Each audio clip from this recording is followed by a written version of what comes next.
I'd like to share with all of you a poem that I found extremely comforting during this time. A part of America died.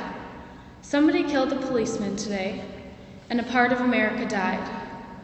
A piece of our country he swore to protect will be buried with him at his side. The suspect that shot him will stand up in court, with counsel demanding his rights, while a young widowed mother must work for her kids and spend many long, lonely nights.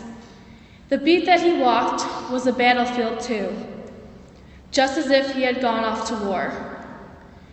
Though the flag of our nation won't fly at half-mast, to his name they will add a gold star. Yes, somebody killed a policeman today, in your town and mine. While we slept in our comfort behind our locked doors, a cop put his life on the line. Now his ghost walks a beat on a dark city street, and he stands at each new rookie's side.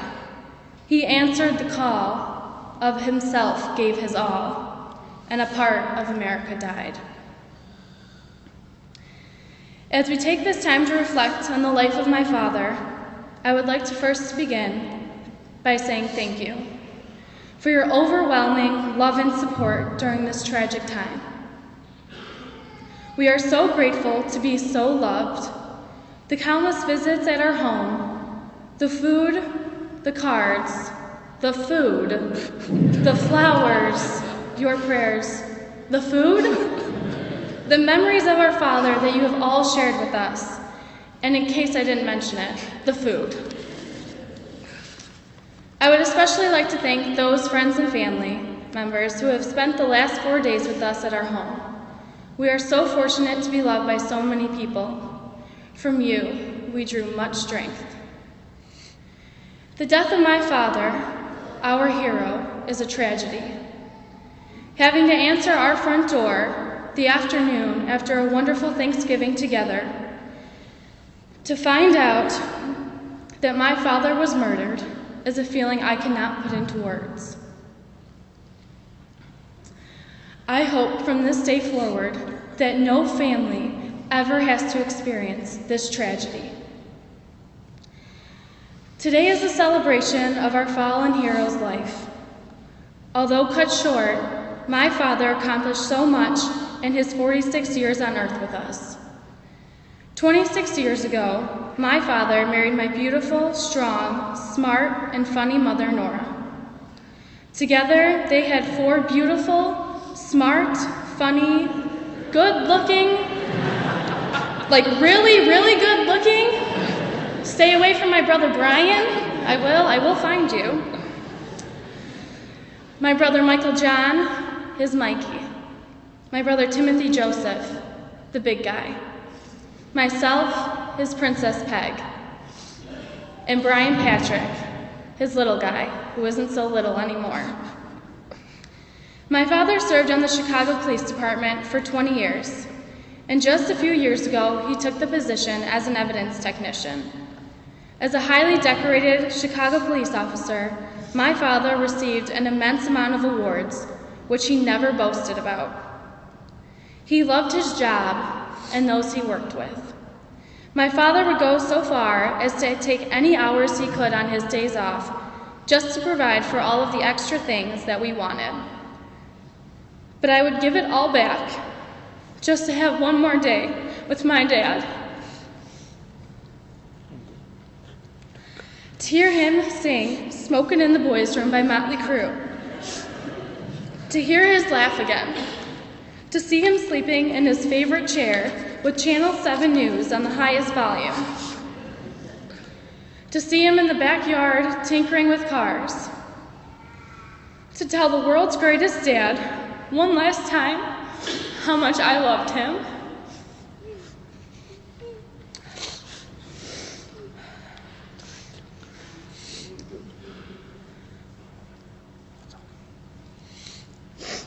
The person my dad loved the most was my mom. They gave each other nicknames, my mom Noni and my dad Flipper. My brothers and I are so blessed to have such a wonderful example of what a marriage should be like. All they wanted to do was make each other happy.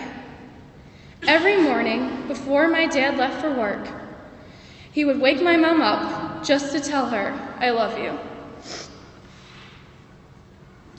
Riding on the back of my dad's motorcycle is one of my greatest memories with him. Last year for Christmas, my mom bought my dad a 2010 Harley Dyna Super Glide. We hid it in my neighbor's garage and wheeled it down to our house early Christmas morning.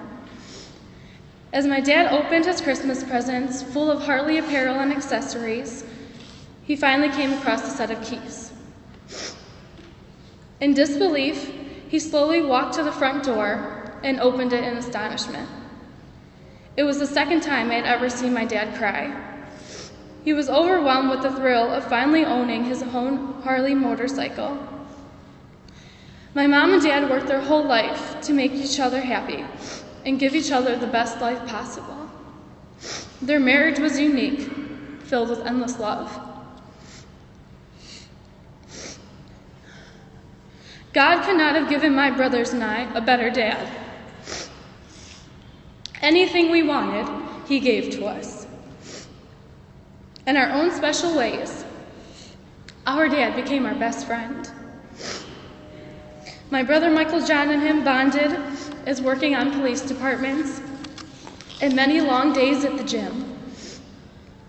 My brother Brian also spent many days at the gym with my dad at Cardinal Fitness and was cheered on by my father at his wrestling matches, football, and rugby games. My father and I both bonded on our trips up to Marquette University, where I attended school. We would blast 97.9 The Loop and reminisce. My brother Timothy Joseph and my dad bonded on my dad's favorite hobby, working on cars. They had so much fun together, staying up late, tinkering on cars in the garage. He never missed a sports game, birthday party, college visit, holiday, or high school event. Looking to the future, I cannot fathom the idea of his physical appearance not being there.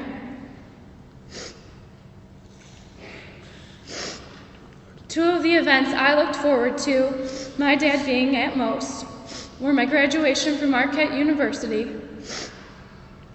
and my wedding day. As every girl does from the age of 7, planning their wedding day. Never did I imagine my dad's 6-foot figure not walking beside me.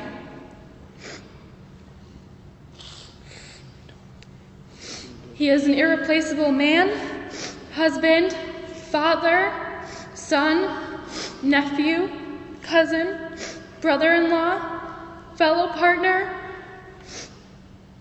friend, and most importantly, hero. The multitude of people whose lives my dad touched was remarkable.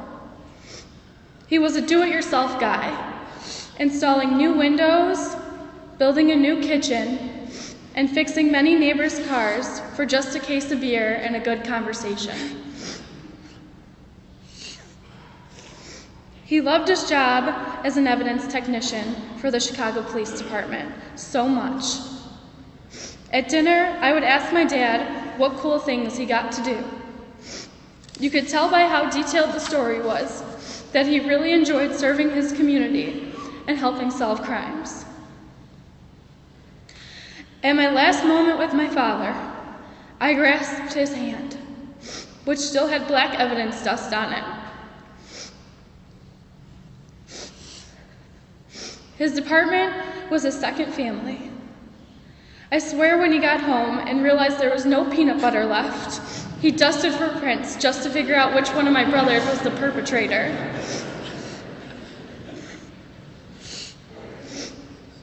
My father gave me the strength to stand here and speak in front of all of you today. Although his death brings much sadness to my shattered heart, I could go on for days boasting about my dad. I could list a million of his one-line sayings, such as, "Close the front door, Margaret, we're not heating the neighborhood." Don't turn that heat up. Don't you dare.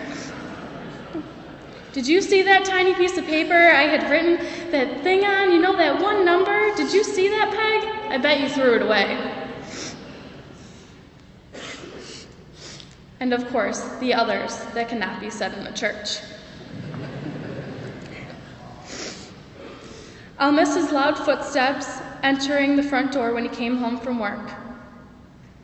The sound of his laugh, his side smirk, his Irish humor, his ability to make me laugh on the toughest days. Our trips to Marquette, his love, his understanding, his ability to light up any room he walked into.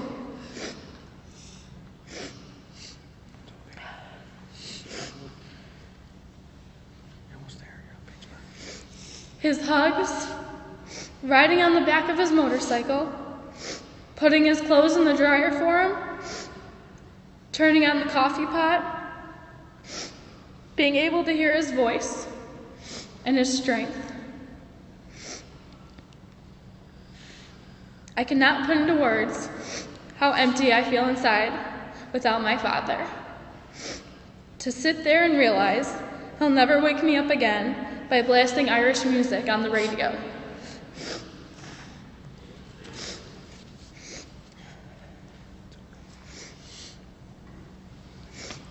My father is in heaven now. I know this because the Chicago Bears are in first place. I also know this because justice has been served. He will always be deeply missed and will never be forgotten. He now has peace. With these thoughts and memories I have shared with all of you, please join us in celebrating my father's new life with God. Although we may never fully understand why he was taken from us so tragically, we will continue our lives as he would have wanted. The highest honor we can pay to him is to live life to the fullest as he did. Pray for us that we will face each joy and sorrow that comes our way.